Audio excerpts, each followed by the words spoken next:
সুন্দর করে লেখো। এই শরীর কিরাম? হ্যাঁ, গায়ে তো জ্বর নেই দেখছি। শরীর ভালো লাগছে? উঠে না, উঠে দুধ মুড়ি খেয়ে নাও, দুধ মুড়ি বিস্কুট। আসো আসো শিগগির। Good morning, welcome back to my Bhaswati Sundarban লাইফে সবাইকে জানাই অনেক অনেক স্বাগত আর ভালোবাসা। তো এখন টাইম হলো 9:41। তো সকালে তো কিছু কিছু কাজ শেয়ার করেছি আর তারপরে বাচ্চাদের পড়িয়ে এইমাত্র উঠলাম। আর এখন টাইম হয়ে গেছে 9:42। তো চলো দেখতে থাকো কি করছি, সব কিছু শেয়ার করবো। শরীর কেমন? আয় বাড়ি আয়, আমি বাড়ি যাচ্ছি। কালকে দিয়ে গেছিল চিংড়ি মাছের বাচ্চা, বা আমরা বলি ভ্যাতানি চিংড়ি মাছ। তো আজকেও দিয়ে গেছে দেখো। তো কালকেগুলো এখনো সাঁতাল দেওয়া আছে। তো ইধারে কি করছো?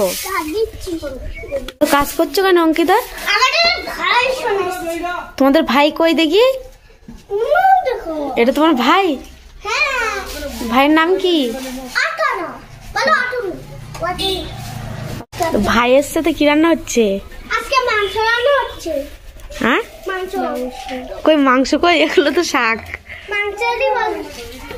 মাংস কই? মাংস বাজারে আনতে গেছে নাকি? রান্না হয়ে গেছে?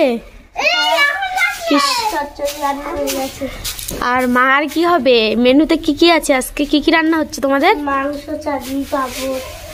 তো আজকে শনিবার ছুটি, তার জন্য বাচ্চারা সব খেলছে আমাদের বাড়িতে এসে 2-3 জন। আর এখন আমি রান্না করব। তো চলো কি রান্না করি তোমাদের সঙ্গে শেয়ার করবো, স্কিপ না করে দেখতে থাকো। দেখো ভাত বসিয়ে দিয়েছি, ভাতটা হচ্ছে। নিয়ে নিয়েছি 2টো বিট, টমেটো, পেঁয়াজ, আদা, রসুন।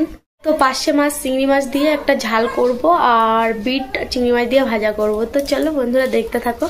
বিটটা কাটা হয়ে গেছে আমার, দেখো।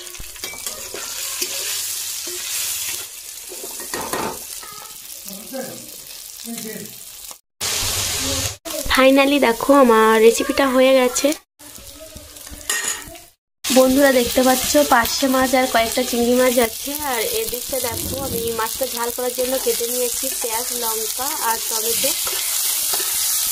তো মশলাটা এখন করে নেব। তো আমার মশলাটা করা হয়ে গেছে, অ্যাড করব জল। দেখতে পাচ্ছ আমার রেসিপিটা হয়ে এসছে। এবার অ্যাড করব জিরে মরিচ। তো অ্যাড করলাম জিরের গুঁড়ো, এদিকে হালকা মরিচের গুঁড়ো। রান্না বান্না কমপ্লিট করে এখন বেরিয়ে পড়েছি, একটু জামা কাপড়ের দোকানে যাব। তো বুঝতে পারছো সামনে সরস্বতী পুজো। তো অঙ্কিতা তো বায়না ধরেছে। অঙ্কিতা শাড়ি নিতেই হবে? হ্যাঁ, শাড়ি না দিলে হবে না? দেব না। তো যাচ্ছি এখন একটু শাড়ি দেখতে, বাচ্চাদের কি শাড়ি এসছে আর কি কি কোয়ালিটি এসছে।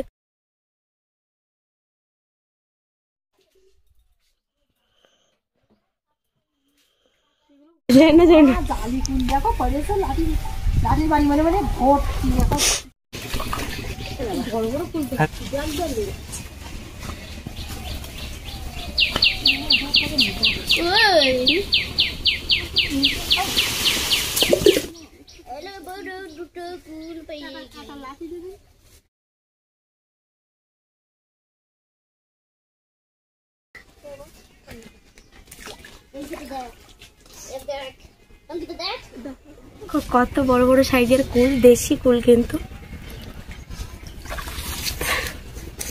তো শাড়ি সাদার মধ্যে সব বিক্রি হয়ে গেছে, তার জন্য আর নিতে পারলাম না। তো এখন যাচ্ছি বাড়ির দিকে। তো চলো দেখতে থাকো। আমি আসলাম তাহলে। আর এখানটা আমাদের সরস্বতী পুজোর জন্য প্যান্ডেল হচ্ছে। তো এটা দেখতে পাচ্ছ আমাদের মন্দির, আর এখানটাই আমাদের গান হয়। তো তার জন্য প্যান্ডেল হচ্ছে বড় করে। কি ভাব, কি ভাব, শাড়ি হয়নি। তো বাড়ি আসলাম, এসে অঙ্কিতাকে স্নান করিয়ে দিয়ে ওকে এখন ভাত খাওয়াবো। খাবি, আমি স্নান করবো। আর এখন হয়ে গেছে 1:02। তো চলো ওকে খাবিয়ে দাবিয়ে চলে আসছি। স্নান করে ঠাকুর পুজো দিয়ে রেখে অঙ্কিতা তো খেয়ে দিয়ে একবারে শুয়ে পড়েছে। তো এখনো ওষুধ খাওয়া হয়নি ওর। তো আমি এবার চলে যাবো দুপুরের লাঞ্চে। আর এখন টাইম হয়ে গেছে 1:35। তো চলো খাওয়া দাওয়া করে চলে আসছি। এদিকে ভাতটা সাজিয়ে নিয়েছি, আর এদিকে বিট ভাজা আর এই মাছের ঝাল। অঙ্কিতা মাছের ঝাল দিয়ে খেয়েছে। এখন টাইম হলো 5:05 হয়ে গেছে। তো অঙ্কিতাই মাত্র ঘুম থেকে উঠলো, আর আমি মানে ওকে নিয়ে একটু শুয়েছিলাম দুপুরে। তো আজকে সকালে বাচ্চাদের বলে দিয়েছিলাম যে আজকে বিকালে পড়াবো, তার জন্য 3টের সময় বাচ্চারা এসছে। বাচ্চাদের ছুটি দিলাম, দিয়ে ঘর বারান্দা ঝাড় দিয়ে মুরগি খেতে দিয়ে এই শাড়ি পরে এখন যাব নদীর পাড়ে। তো সেদিন ফল তুলেছিলাম, ফল পাতা, তো সেগুলো গুছিয়ে নিয়ে আসতে হবে, কারণ আকাশের পরিস্থিতি খারাপ, মেঘ করে আছে। তো শাশুড়িমা গিয়েছে, আর এখন অঙ্কিতার আমি যাব।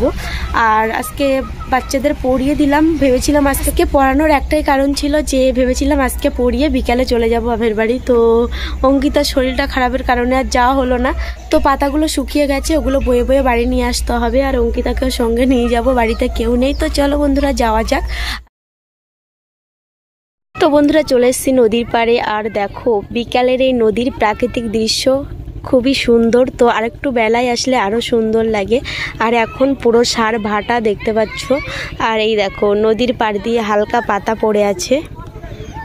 আর নদীর দিকে তাকালেই দেখতে পাবে সারা সাইডে টুরিস্ট বোট। তো বুঝতেই পারছো শীতের সিজন, আর এখন টুরিস্ট বোট তো ভরা থাকবে, তাই তো। বন্ধুরা ফাইনালি চলে আসলাম দেখো নদীর পাড়ে, আর দেখো কত পাতা। তো পাতাগুলো না সেরকম এখনো শুকায়নি।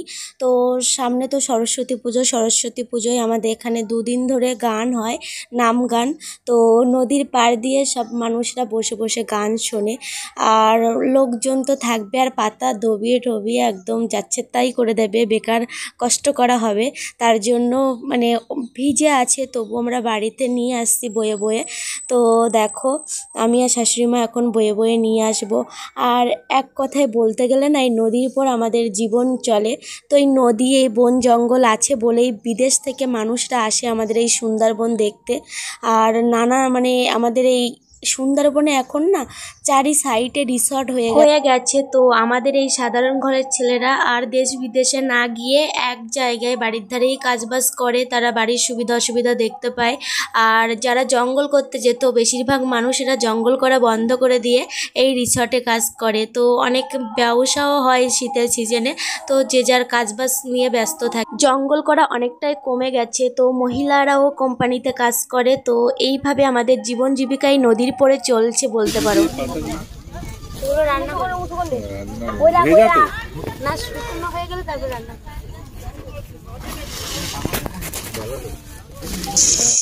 এদিকে বিকেলে দেখো টুরিস্ট পার্টি হাঁটতে বেরিয়েছে, আর আমি পাতা তুলছি। তো বলছে কি যে কি করবে দিদি ভাই এগুলো। তো আমি বললাম এগুলো আমরা রান্না বান্না করব। তো ওরা ছবি টবি তুলছিল, জিজ্ঞাসা করছিল যে কিভাবে রান্না করো এসব বলছিল। তো দেখতে পাচ্ছ আমাদের এখানে সিজনে পার্টি তো অটোমেটিক থাকে, আর আনসিজনেও থাকে। আর এই সাইডে দেখো নদীর পাড় দিয়ে পাতা ভরে আছে। তো জোয়ার যখন হবে এই পাতাগুলো ভাসবে। তো এই আমরা মনে হয় ফার্স্টে পাতা তুলেছি, আর ওই সাইডে একজন, আর কেউ আমার এই জায়গায় খুব ব্যথা, এই হাত এইভাবে উঁচু করতে পারিনি। সন্ধ্যাকালে আঁকাটো এরকম এখন সন্ধ্যে দিতে বসে গেছে। গুড়গুলো দেখেছ কি সুন্দর সুন্দর। কার পছন্দ করি বলো তো? আমি কৃষ্ণ ঠাকুরের, আর দুর্গা, সরস্বতী, কালী ঠাকুর। তো এখন টিফিন করবো, আর এখানেই ব্লগটা এন্ড করছি। আবারও দেখা হচ্ছে একটা নতুন ব্লগে। ততক্ষণ পর্যন্ত সবাই অনেক অনেক ভালো থেকো, আর আমার ভিডিওটি দেখার জন্য সবাইকে অসংখ্য ধন্যবাদ।